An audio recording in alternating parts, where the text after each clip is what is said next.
It's already started. It's officially started. That's what you said. Um, True. Welcome everybody to Dialogues at Dusk.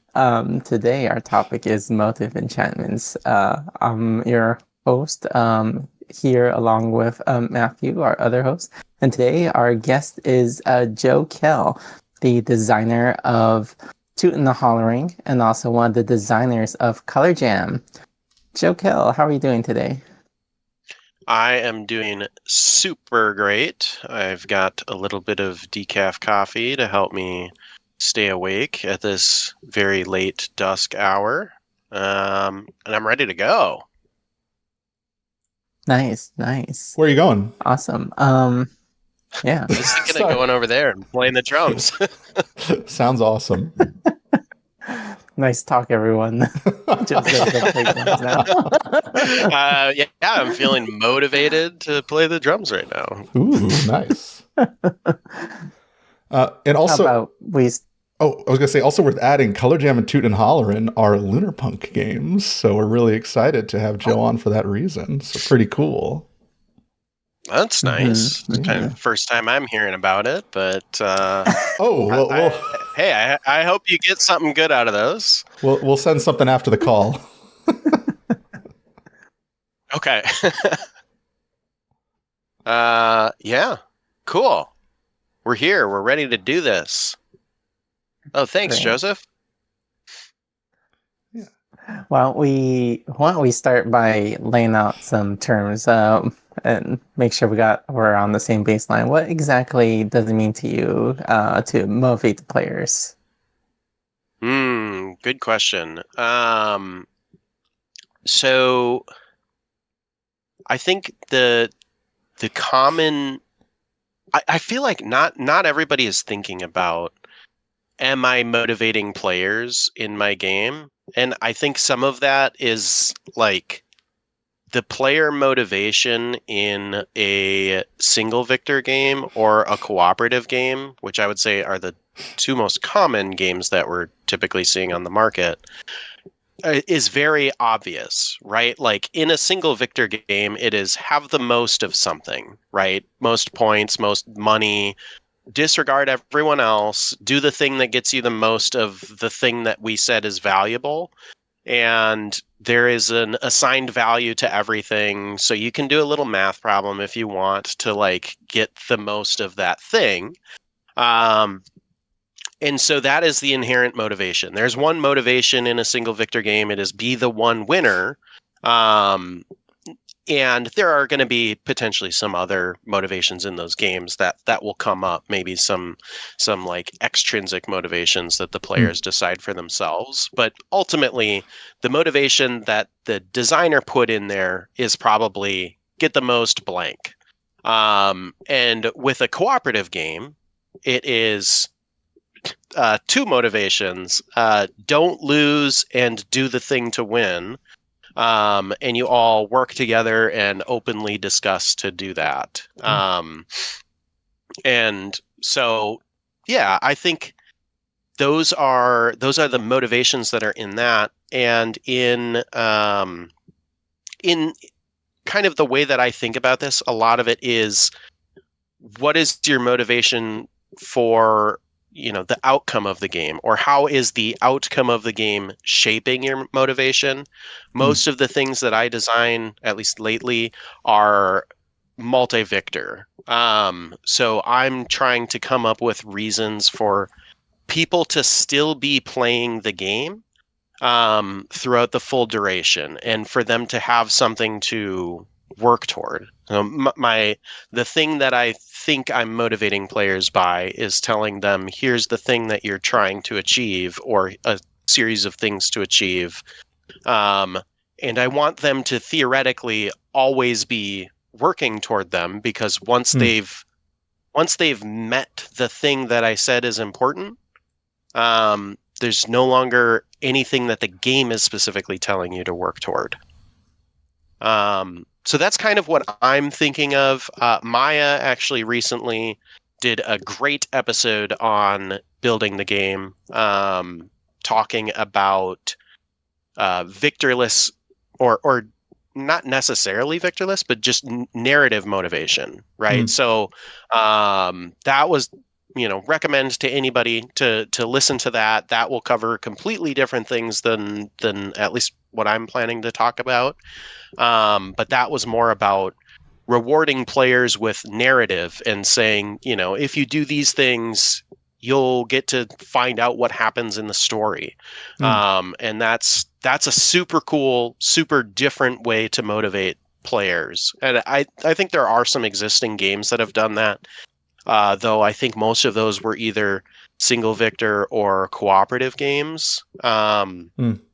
Something like maybe Time Stories or something, or like a lot of like the detective games do something similar to what Maya's talking about, but it sounds like she's got something really cool going on in Sanctuary, the victorless game she's working on. Very cool.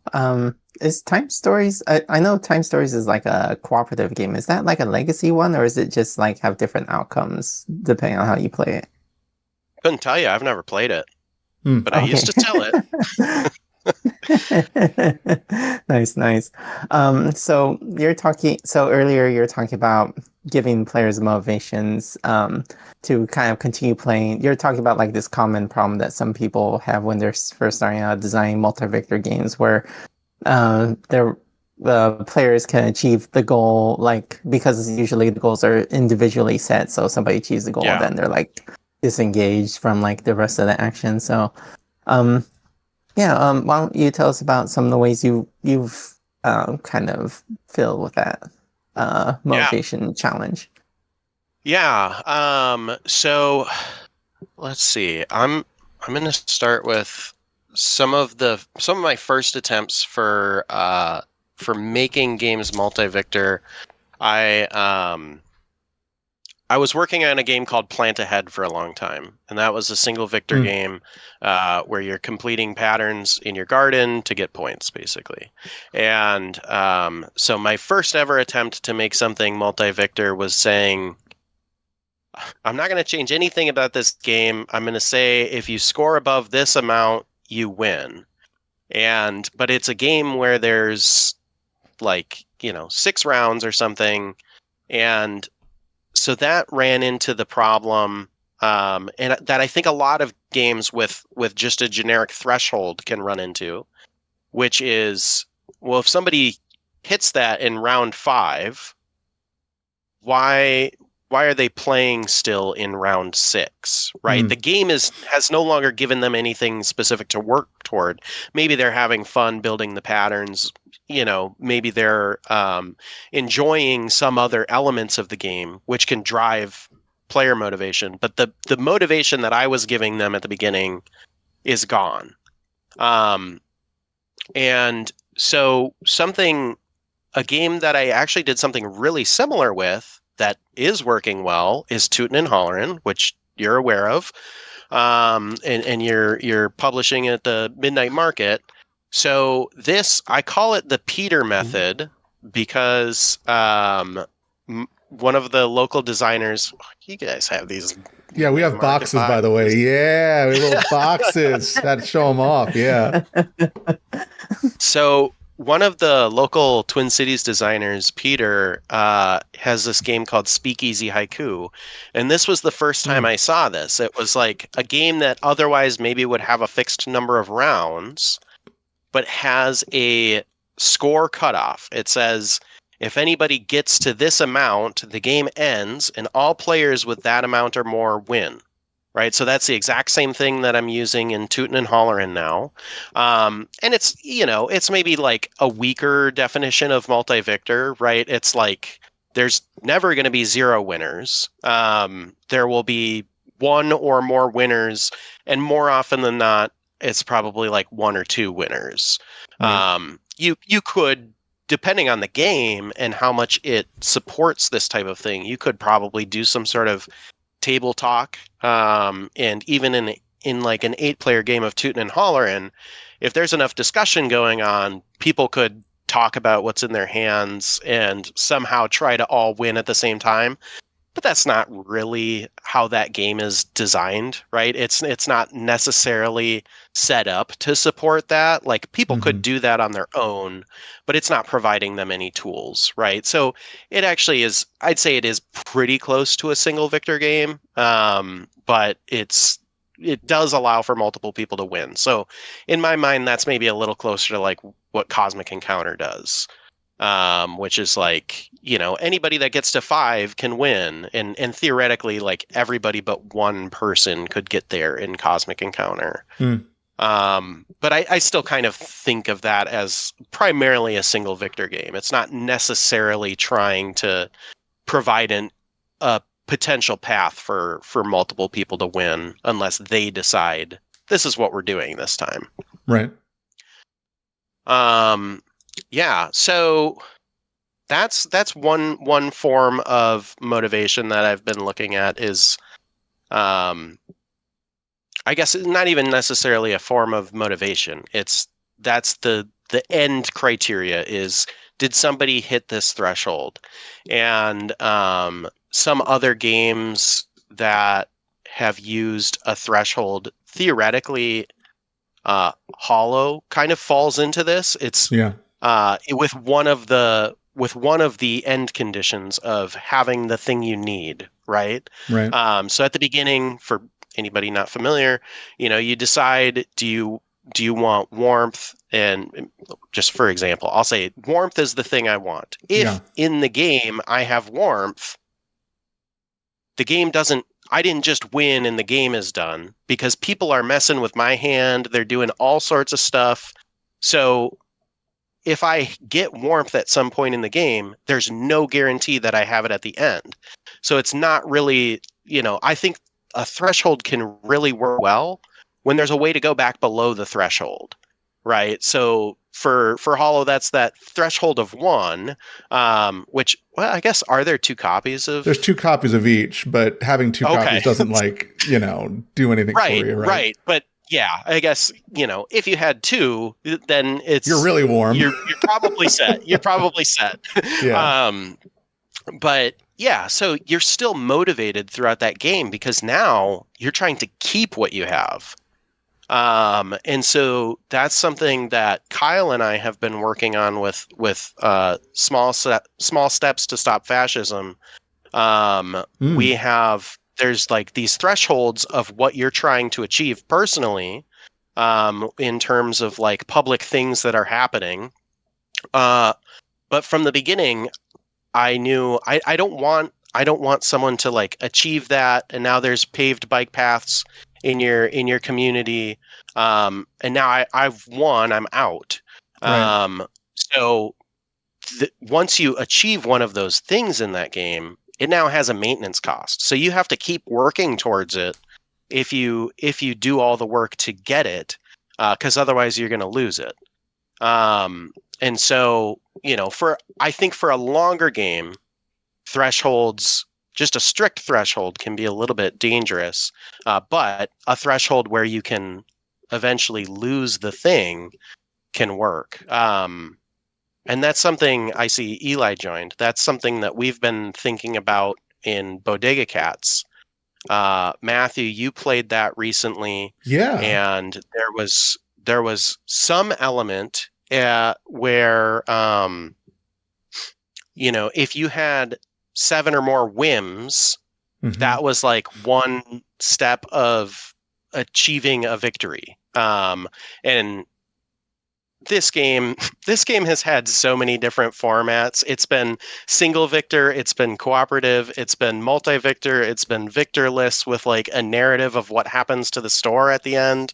And it actually kind of changes every single test, what we're doing with it. But like, I'd say at least the last 10 versions of it have all been multi-victor. And so at one point we did just have these thresholds. But what I was at least worried about there is, well, what happens if everybody hits that threshold, like, and the game's not over? What do they do?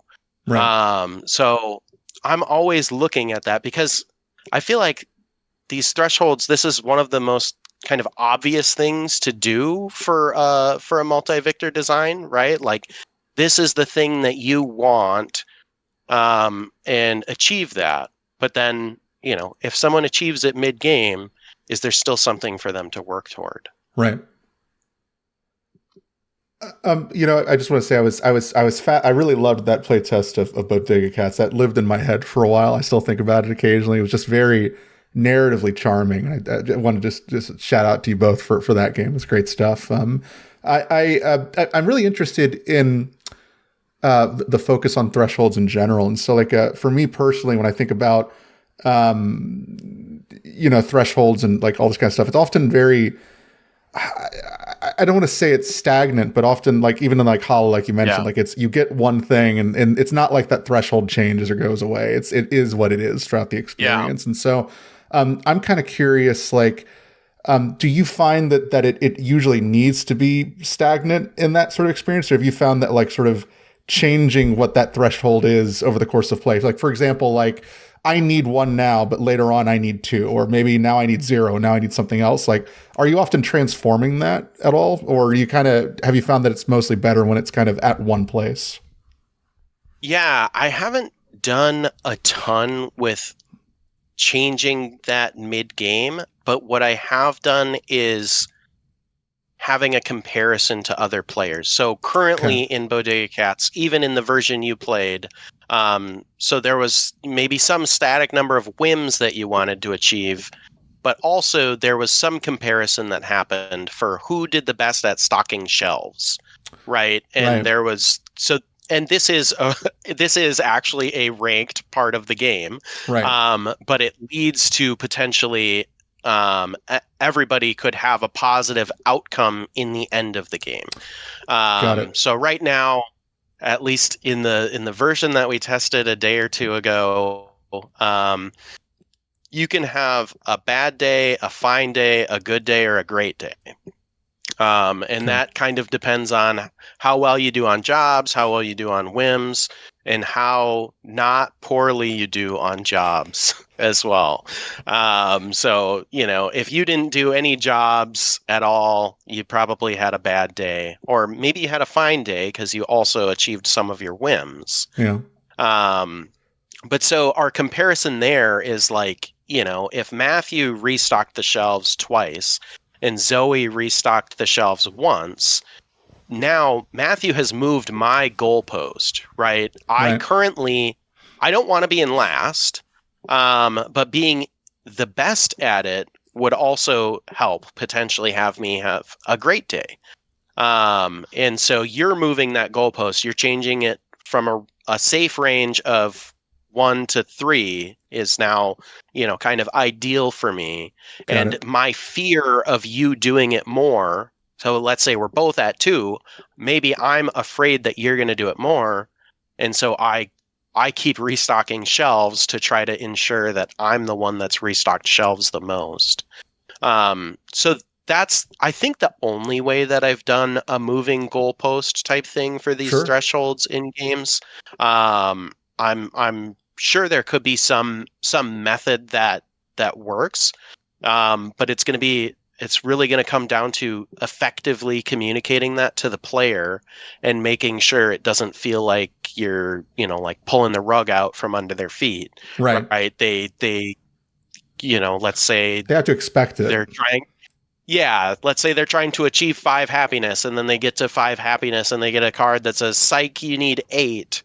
Um, then they might be a little bit frustrated. But if it's somehow uh, baked into the game and like communicated to them ahead of Right. time, or if there's something else that's just like slowly raising it. So maybe the threat is increasing through some other effect of the game, and that is the thing that raises the threshold. Then this is the thing that I'm racing against, Right. and I'm trying to achieve this, but it might increase whenever blank happens, and then it's at least something you can plan for rather than being a complete surprise. Got it. Okay. Cool. You could also do something sort of like I think about turncoats a lot, even though that's a single victory game, but like Yeah, it changes the thing that you care about based on like the stones that you have in your hand. So in a way right. it's like changing the thing that you want like to win. Like it's so I could imagine I tried to do this with a couple of games, but it's hard to get your players to wrap their head around because you're basically um like they kind of want these things to be in sync. The thing their goal is Mm. changing, and then the thing that they want is also has to be obtained. So so it could Yeah, be a tricky juggling game. um yeah. I Earlier, oh sorry. oh no, please continue. I I was going to pivot to a completely different thing. I earlier, Joe, you were talking about how how the outcome of a game shapes like the player's motivations. And then later you talked about how on Bodega Cats you had like tried variations of that where it was competitive, cooperative, multi-victor, victorless. So I'm really curious about like your experience in regards to that game, how players' motivations had like changed as you changed like the sort of outcome of the game. Yeah, so I don't want to fully speak for Eli here. It's primarily I'd say his vision. I'm a happy co-designer on there.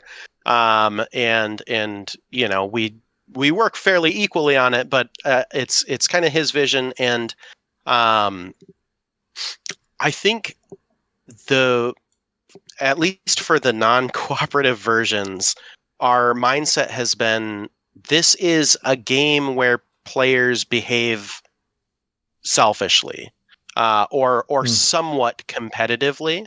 And so the multi-victor things that we're looking at on it are how can we motivate people to behave a little bit competitively versus the other players, right? Mm. And so that comes down to, you know, that wording and how we evaluate. We need to have a great day. You have to have enough whims. You have to not be the worst at any of the jobs, and you have to be the best at one of the jobs. Mm. So that's pushing people to constantly move that goalpost. They could all say, I'm fine having just a good day. And if they're all fine with that, then none of them have to have the most in any of those jobs. So they could all That's just interesting. achieve enough whims and do the jobs a little bit each, and they could all have a good day, right? But we're putting a carrot in front of them and saying, well, What you if it was could have a actually great day. great? Yeah, what if it was Yeah, really great? it's What if you like really had a great you day? yeah you could go for that. But yeah, so in like the cooperative versions, it was more about the outcomes of the store, right? So it was like you're helping out the customers. A lot of the gameplay is not changing between these. It's like what we say happens at the end. Hmm. And what players do more in the game will change as well, right? But like we're not putting in different actions. It's like you can meow, you can nap, you can move. Occasionally, there's versions where you can hiss, and you can pick What do we do stuff in the up. game It's though? Sorry. yeah, yeah. Cheesy joke. My apologies. No, that's good. That's good. Well, yeah, I know. Matthew was doing a lot of that stuff when we played. He was meowing at people. He was Just going all hissing. out. Yeah. Um, and everybody said, Matthew, we're trying to play a game here. Yeah. Um, but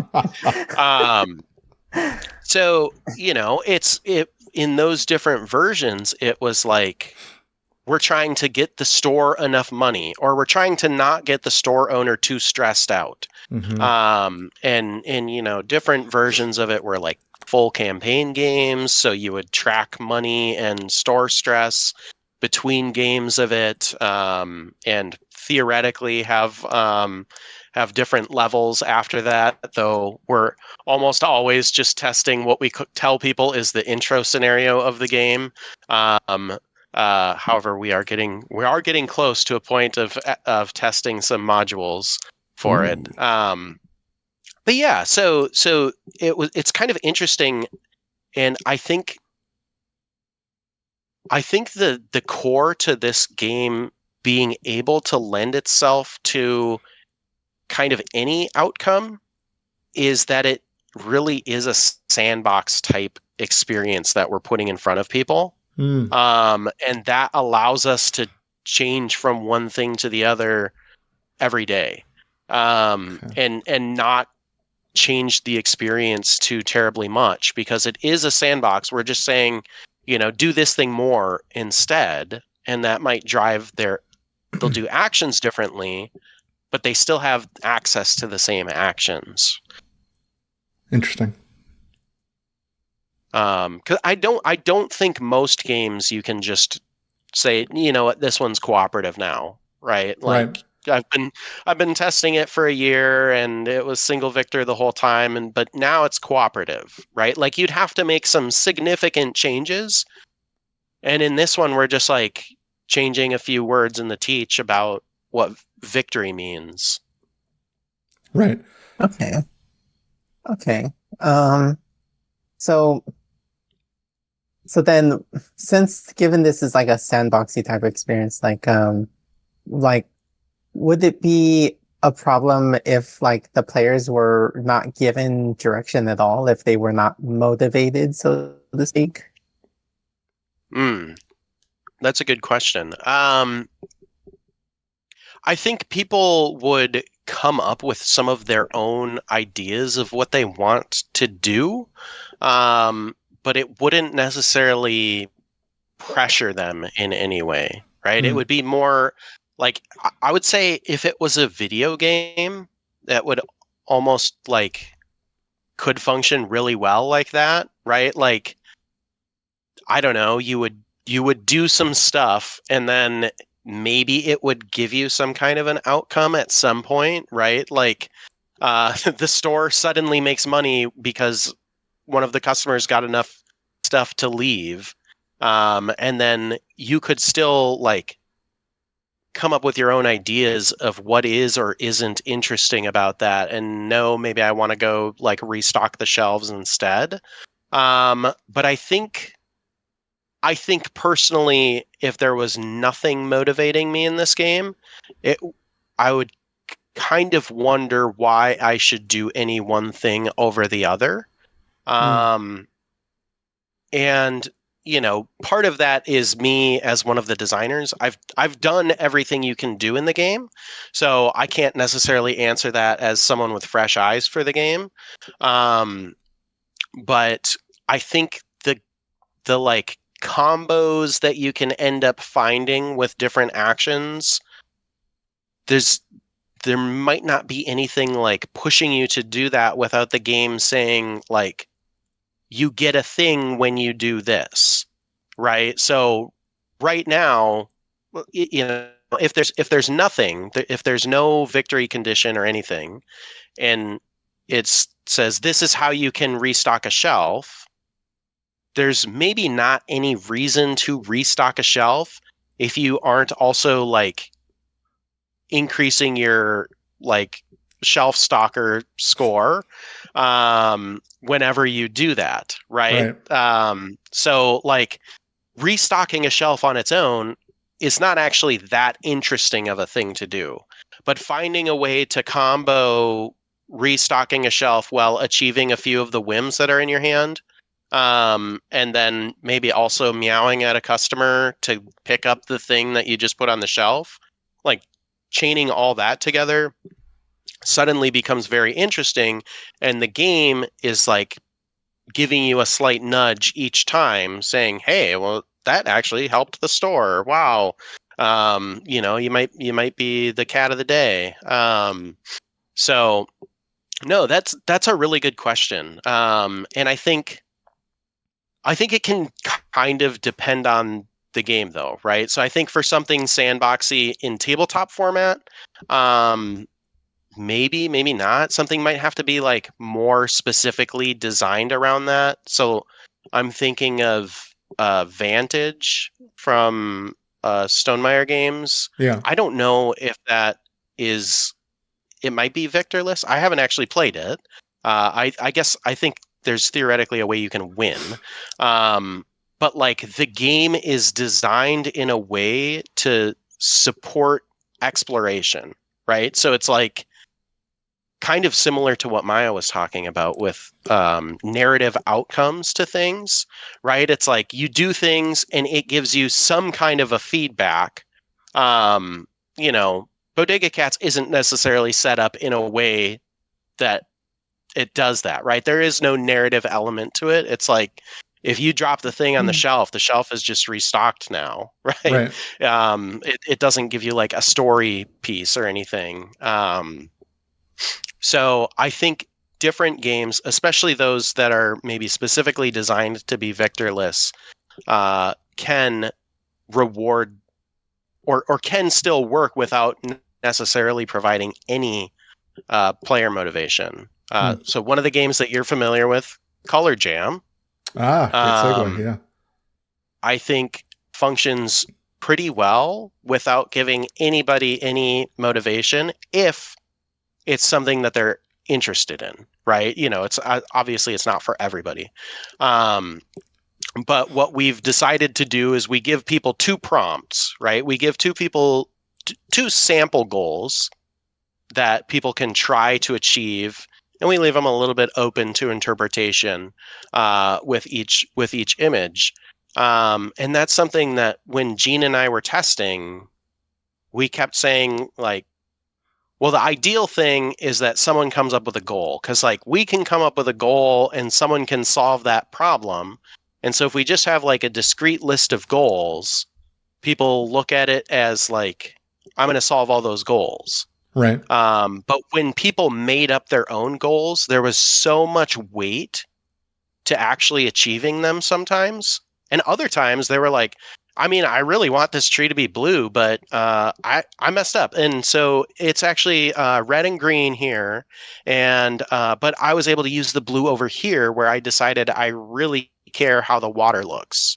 And so I felt like, you know, it's just so much more impactful in that game if people are creating their own goals. So the motivation for that is almost always just coming from the players, right? If you don't have any feelings about how you want that picture to be colored in, there's not a lot going on then. If you didn't bring that part of it, you won't get as much out of it. And you know, so we provide the sample goals to give people an idea. These are things I could be thinking of on my own. And for the most part, what we've seen is that really pushes people to start coming up with their own. So I'm really fascinated by this. I love player-led motivations and goals. I love when those things crop up in games. And you know, I personally, I have this like theater background, so I love like leaning into something I made up in my head in the middle of a game, right?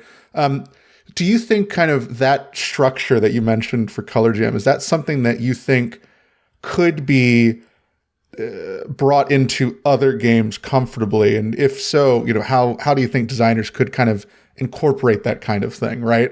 Because I know Color Jam has a very specific structure, and the player motivations in that game, I think, come from a few different, like, maybe a nostalgic place to an extent, but also like there's clearly, you know, baked in feelings that come with that for a lot of folks. And so I'm curious, like, how you might advise a designer to bring that into a different game structure.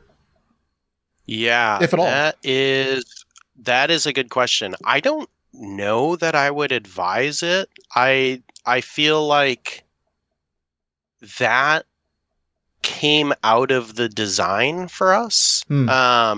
So it's actually similar to in a way it's similar to Micro Macro Crime City. Yep. I'm not sure if you've played it, but essentially it's like a big fold out map, and there's all sorts of crimes happening in this town, and it's a bunch of snapshots in time. So you might see a person here at the burger shop, and then you see him over here eating the burger, and then you see him over here stabbing someone. And it really is that wild. But then you might look back and see what did they do before they ate that burger. And then, that person almost ran them over with their car over here, which I'm not telling people is a good reason to stab someone. And so you can follow each of them back and forth like through time and answer all these different questions. Now, the game itself provides you a list of cards that asks you questions that kind of lead you through the same process every time. So it would be like, can you find the victim? That's like the first thing. And then it's like, well, what did they do right before they died? But then if you like in the rules, there's some part where it's like, hey, is it too easy with the cards? Don't read them and then solve the crime and come up with all the questions that we're going to ask and answer them. And then look through the questions to make sure that you've done that.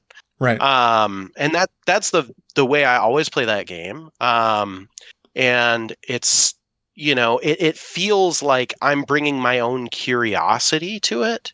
Right. So I just want to know the full story. I know there's a full story somewhere in here that I'll maybe solve, maybe not.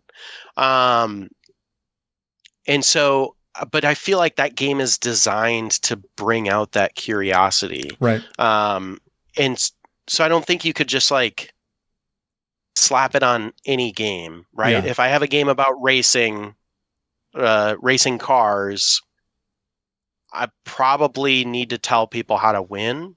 Right. Luckily, in that case, it is probably cross the finish line first. Right. So like, if you're designing that game, that's a freebie. You don't have to pay my consulting fee. But so I don't think it just works for any game. Right. And this game is about Color Jam is about coloring.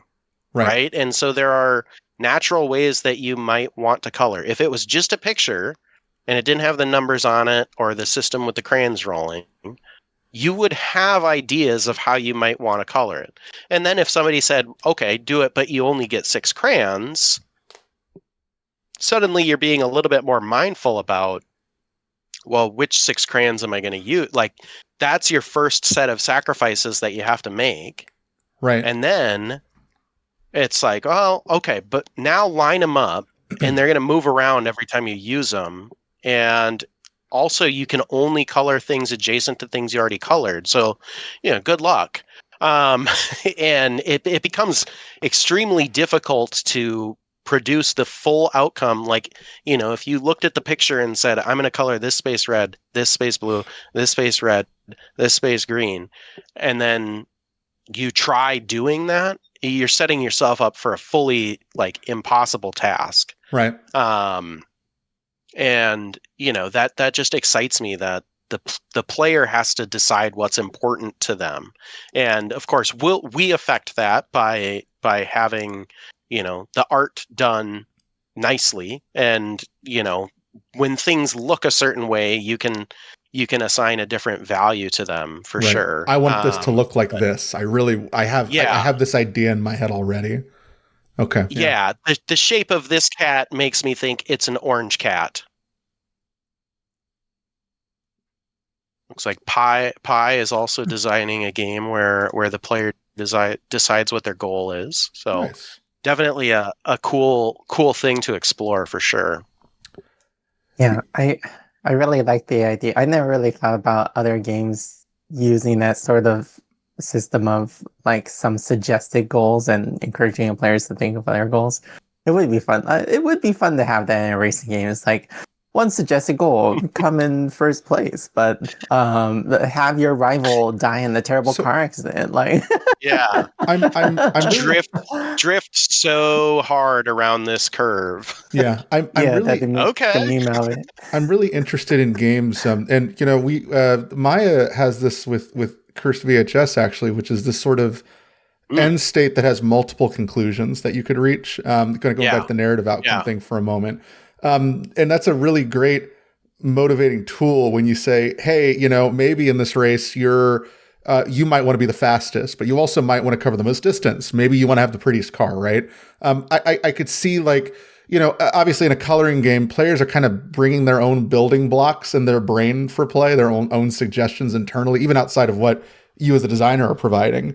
But certainly in these other games, I imagine if you offer enough building blocks, right, players are going to start figuring out how to stack them together. As long as you tell them, hey, you can stack these however you want. And if they have that permission, I found players start doing some really interesting things in these types of games. But if they don't have that permission, they'll avoid it with every fiber of their being. But like, color, there's something I love about Color Jam, and it's something that which was the permission to change what something is in your heart. Right. Right. I think that is one of the most subtly brilliant parts of that game for me. Like if I'm coloring in the ocean and I made the sky blue, and as a result, I can't make the ocean blue, and I make it, I don't know, green. Now I'm saying, oh, well, the ocean was over-chlorinated. I don't know how that happened, but we did an oopsie. Yeah. So now I've like have this narrative. It's such a fascinating thing, and it excites me. And then I start leaning into this deeper story. So I think that's such a cool motivation where you have players going oopsies, and then they lean into their oopsies and they go further with it. Yeah. Well, one of the things, so for some players, like, coloring it the way they wanted it colored is so strong. Gene had some people play test it one time, and afterwards, so I don't think he was watching.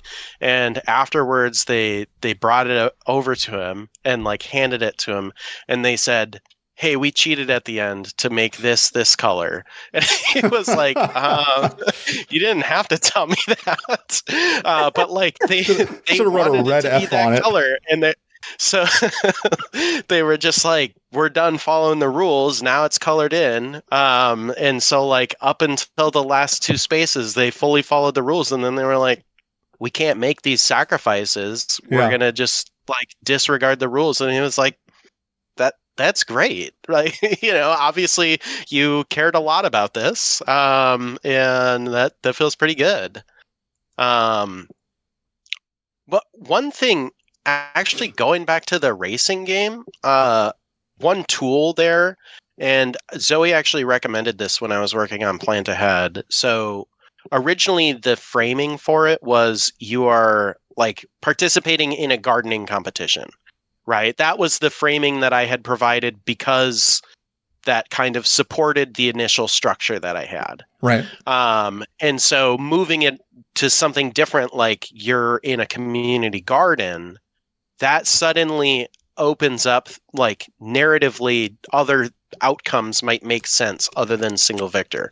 So, if this is a NASCAR race, then people are probably going to expect that there's a single victor, because you've put it in a setting where there's one victor, and if you're not first, you're last. Right. So that's actually the most extreme. But if it's like instead of a race, it's traveling across country, you open up all sorts of different aspects, and people might be like, well, I want to visit Montana. And I don't care if it's the most efficient thing. It's no longer a race, right? It's travel coast to coast. And then there's different reasons to go do different things. I mean, it's probably going to be a significantly different game, but if what you've come up with is like movement mechanics and, it feels like it fits for cars, then finding a different way to frame it could make a little bit more sense to have maybe more narrative goals or something like that. My favorite part of these conversations with all these awesome designers has been at some point in almost every episode, we start like designing a game subtly on the call. Yeah. Very, very subtly. Yeah. Like it just start kind of, and I'm thinking, yeah, that's it. Very interesting. So like what stuff is in your car? What music are your people listening to? Ooh, good question. I want a Pacific Drive board game so bad. Amazing.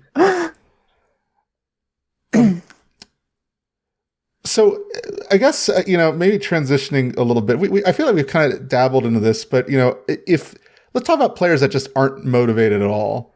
Is that a problem? Okay. So what's, like it seems silly to ask this, but I'm just kind of curious how this can impact these types of games. Like if your players come in and they're not motivated, like is that a concern for you? Is it a player thing? What kind of, like, I kind of want you to dig into that a little bit. Curious your thoughts there. Yeah. It can be a problem. It might mean for one, it could just mean like maybe the game isn't a fit for them. Um, but not being motivated can mean different things. So I Right. assume what you mean here is the game is not providing someone with any sort of motivation, like explicitly saying this is what you should be trying to do. Right. Um, and I would say, for the most part, like Color Jam kind of falls into that category, right? It literally, the rules is just here's a thing in your way from coloring this. Right. Um, and so it really depends on the game, right? So um, going back to Plant Ahead, which I guess I shelved, so I should stop talking it up so much. But um, you're, you're constantly making patterns in your garden and rearranging them, Right. and they're worth different amounts of points. Though in some versions they're all worth the same number of points. But either way, um, it's the to me, as the designer, I thought the fun part of this game is trying to create as many of these as possible, right? And so if I just said, here's the rules and here's goals, you could draw a new goal when you complete a goal, but otherwise, just discard them if you don't want to do them, or if you complete one, discard it and just get a new one. But then there's no outcome. There's not necessarily anything pushing people to complete as many of those as possible. Hmm. So I could imagine a setup of that where, there's no score, there's nothing like that that's going to compare the players at the end, or even, compare how well you did to your previous outcomes or whatever.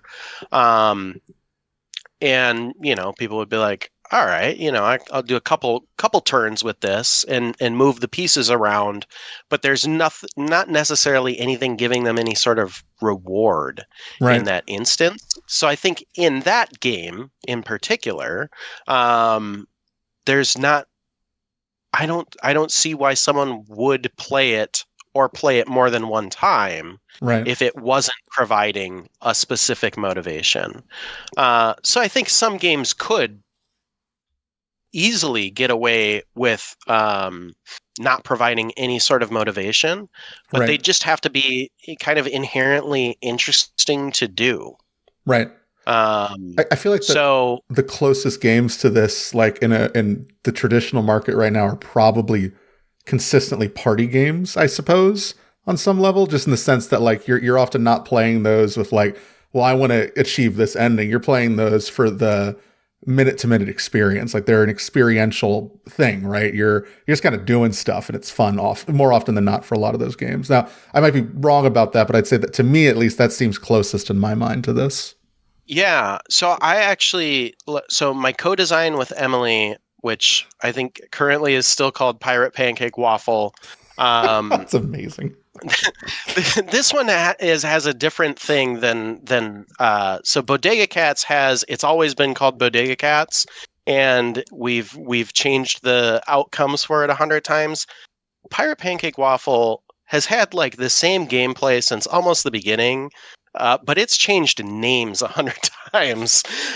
So it was like Wacky Axes on a scale of, all sorts of stuff. But so anyway, this is a party game, and I kind of think of it as victorless. Mm-hmm. It does technically list some scoring in it, but instead of being for the full game, it actually currently is kind of a mirror of what the very popular game So Clover does.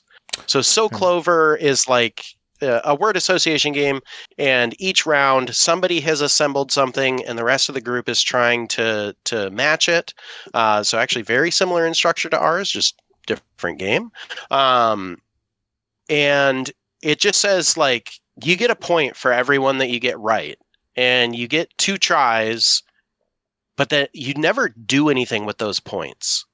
It's like, you know that you get a point for every one you get right, and there's 4. And it also just says, if you get it on the first try, you get 2 bonus points. So in theory, you get points, right? So like in a round, you could get 6 points. Or if you get it on the second try, you get 4 points. Or, you know, if you at the end of the second try, if you only have one of them right, you get 1 point. Right. But it never tells you anything to do with those points. It's just like, you have points, bye. And because the fun of that game is doing the game. Right. But they're providing something to motivate you to do well. If you're not trying to do well in that game, it isn't fun. It's, you know, you could randomly put out the little word cards and say, is it right? And then, you know, it would lose the excitement. So that's kind of the same structure that we have currently for Pirate Pancake Waffle. Right. Doing the game and having the discussion with players about, you know, does Matthew think a pirate is more pancake or waffle? Like, where did he put pirate on this grid? I know the answer is waffle, but that discussion is the fun part. Getting assigned points at the end is not fun. It's just there to motivate you. Right. And now, you know, it's not necessarily an unranked motivation, but it also then never compares it to anything. It's not like, you got 6, woohoo, good job. It just says, you know, start the next round. Whose line is it anyway? Kind of stuff. Like, here's 1,000 points. Yeah, the points don't matter. Yeah, right? Great. They knew that. They knew that from the beginning, right? It's like, give someone a reward. Right. So the reward to doing well is, you want the person to say, wow, I got all of them right on the first try. Right. Like, that is doing well. And it's almost like victorless, but you've assigned some points to it, which obviously, you know, fully takes that away. But I mean, I look at it like, again, improv shows. I've been in so many of those where it's like, all right, here's the game. The points don't matter. And then somebody like, all right, Matt, you get 5 points. Cheryl, you get 1,000,000 points. And like, it's like, great. Right. All right, cool. And it's hilarious. It's like part of the game almost. Right. I mean, it's so to me, like, if I was playing that game, like in my household, at least not having played it yet, so I can't say this for sure, but I imagine that would probably be the experience. Like, oh, I got 6 points. Awesome. And it would just be goofier. If I got 1 point and someone got 6 points, I'd probably laugh about it, right? If the game's offering that kind of moment, I think that's when it's funny, and that just adds to the fun of the experience, personally. Yeah. Cool. Now, how important is it to you that, like, because like we're talking about like players almost like driving their own like motivations from play, or like just gain like an intrinsic value out playing, like, now I imagine there are times when you have like a motivation like in mind that you wish to set. How important is it for the players' motivations that they kind of develop through play to align with the motivations that you've sort of set intentionally? That's a good question. I don't know that I can answer how important is it, but I can say that when I'm designing the game, I am putting in structures to hopefully have those things line up, right? So Sneaky Squirrels is something we haven't talked about, and I designed it because I wanted people to be hey, can we swear on this? To be rude squirrels. And we'll find out. I was going to say a different word than rude. And so I want players to be jerks in that game. Like, I want Matthew to bury a nut, be very vulnerable, and he's super afraid that I'm going to take it. And then I do take it, not knowing that it was a nut necessarily, but I take it, and now, you know, he maybe feels bad. He maybe wants revenge. That game I've designed to have people be angry squirrels. But it's also multi-victor. So I have given enough food for everyone to survive. So I have to provide something else to really push people to want to sort of sabotage each other. And so actually one of the most recent additions to it is chocolate, which is not good for squirrels. And when you're foraging, you can't get rid of it. So you either have to keep it in your hand or you have to bury it. And it's, it's like a little landmine that you set for people. So one of my earlier games of that, Zoe, you played it and you unionized all the squirrels. Which which was very interesting, right? It was fun. I think everybody but one person survived or something, and there was like maybe a chance of everybody surviving. But then when I like kind of looked at the math of the game, it was like immediately after that, I set up a 4-player game and I controlled all 4 of the squirrels, and I just like completely logically puzzled it out, and like everybody was giving open information and acting efficiently, and it was just like a trivial puzzle to solve, right? It was like, well, if everybody does this system, you will solve it every time. Right. So since then, I've been trying to make the game hard enough so that you can't do that, while also uh, needing some people to win. Because in every other game that I've played of it, people haven't done that. Right? They're naturally like, oh, there might not be enough food for me. I have to do this thing. And so, yeah, that one has been honestly on my part just an interesting math problem to solve, because it's like, Matthew will play it with a group of 4 people and he'll be like, only one of us survived. I'm wondering if it should be easier. And I'm like, I can't make it any easier. um, but I think that problem is solved. I still need to do a little more testing I on it. love But that yeah, game. that's the thing is, my goal is that the players are motivated to be a little bit mean to each other. They could help each other. I don't mind if they help each other a little bit. I don't want them to fully puzzle it out, because to me that puzzle isn't interesting. Right. But the rule book could also just say like, "Hey, have you unionized? If so, read this section." And then if players do that, then they can read the rules for brutal mode, which I've added in. So, but then the rulebook is giving people a hint, which then they realize, oh, you could just unionize. So that will be a tricky problem to solve. I think But the good news for that, you is every yeah, friend group has a selfish jerk in it. I'm that in most games I play. So at the very least, yeah. that there's probably going to be some player politics that'll disrupt the math, I suppose. Well, yeah. So that was what was so interesting about that test. I have a note here. I promised I would show off to people that I wrote some notes on a blue piece of paper with blue pen, and it's really hard for me to read.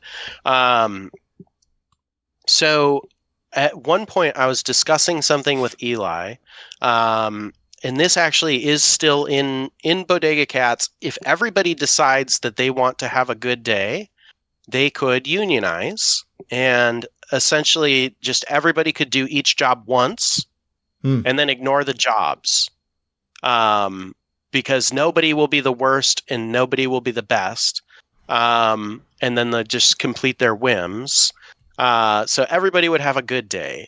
And he made a pretty good point, which was that relies on people acting rationally, Yeah. which in my experience people don't. And me, I'm just thinking back to my nightmare of Zoe unionizing my players.